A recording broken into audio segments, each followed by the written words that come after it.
Hi hello नमस्कार. मी प्राजक्ता. माझ्या नवीन YouTube चॅनलमध्ये आपले मनापासून स्वागत. आज आपण सोलकडीची रेसिपी बनवणार आहोत. त्यासाठी आपण लागणारे साहित्य पाहूया.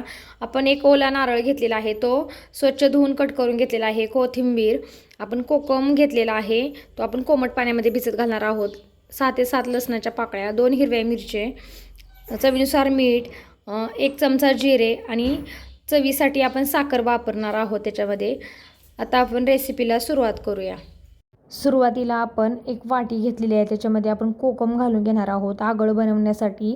त्यासाठी आपण वाटीत कोकम घालून घेतलेला आहे. त्याच्यानंतर कोमट पाणी गॅसवरती आपण करून घेतलेलं आहे, ते त्याच्यामध्ये घालून आपण 15 ते 20 मिनटासाठी आपण भिजत ठेवणार आहोत.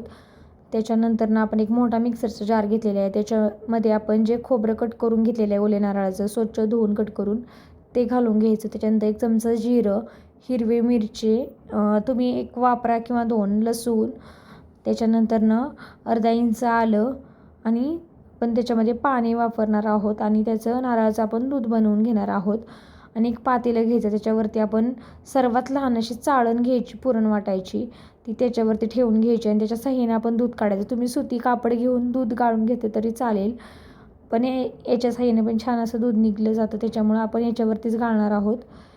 हे सर्व हलकं प्रेस करून आपण ह्याचं दूध गाळून घेणार आहोत. त्याच्यानंतर आपण पुन्हा हे सर्व करून झाल्यानंतर आपण परत मिक्सरच्या भांड्यामध्ये घालून त्याच्यामध्ये पाणी घालून आपण परत हीच प्रोसिजर करून घेणार आहोत. सेम अशी आपण परत मिक्सरवरून थोडंसं पाणी घालून ते फिरवून घेतलेलं आहे. आता आपण त्याच्यामध्ये पुन्हा घालून घेणार आहोत आणि छान असं आपण त्याचं परत एकदा ते दूध छान असं चमच्या साह्याने दाबून असं प्रेस करून ते दूध काढून घेणार आहोत. असे 1 ते 2 वेळा हे प्रोसिजर करायची, जास्त वेळा नाही करायची. आता छान असं आपलं दूध गाळून झालेलं आहे. आपण हे छान असं मिक्स करून घ्यायचं.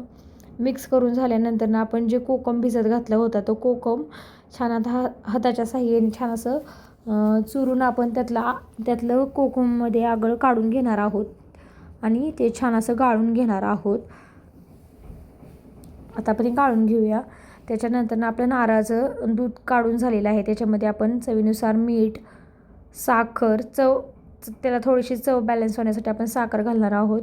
त्याच्यानंतर जे आपण कोकमाचं आगळ गाळून घेतलेलं आहे, ते आगळ घालून घेणार आहोत आणि छान असं आपण मिक्स करून घेणार आहोत. 1-2 मिनटं आपण मिक्स करून घेणार आहोत एकसारखं. त्यातली साखर वितळून घेणार आहोत. त्याच्यानंतरनं आता आपलं त्याच्यामध्ये कोथिंबीर घालणार आहोत आणि आपण 1 ते 1.5 तासासाठी थंड होण्यासाठी ठेवणार आहोत. आता आपली सोलकढी बनवून तयार झालेली आहे. तुम्हाला ही रेसिपी कशी वाटली नक्की कमेंटमध्ये सांगा. लाईक करा, शेअर करा आणि सबस्क्राईब करा.